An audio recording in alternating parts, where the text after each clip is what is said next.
जरा कल्पना कीजिए, अगर एक दिन पंजाब को पाकिस्तान के बाकी प्रांतों से पूरी तरह अलग कर दिया जाए और सभी हाईवे, रेलवे लाइनें तथा परिवहन मार्ग बंद कर दिए जाएं, तो क्या होगा?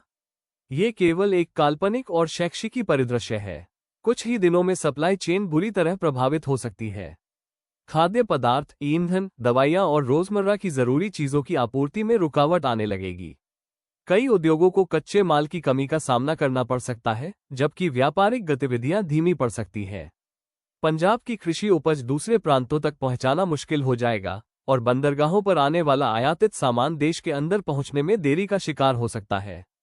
इसके परिणामस्वरूप महंगाई बढ़ सकती है, व्यापार में गिरावट आ सकती है और आर्थिक दबाव बढ़ सकता है। ये परिदृश्य हमें दिखाता है कि किसी भी देश की अर्थव्यवस्था उसके विभिन्न क्षेत्रों के बीच निरंतर संपर्क और वस्तुओं के आवागमन पर कितनी गहराई से निर्भर करती है। अगर आपको ऐसी अनोखी और रोमांचक जानकारी पसंद है, तो अभी हमारे चैनल को सब्सक्राइब करें, वीडियो को लाइक करें और अपने दोस्तों के साथ शेयर करना बिल्कुल मत भूलिए।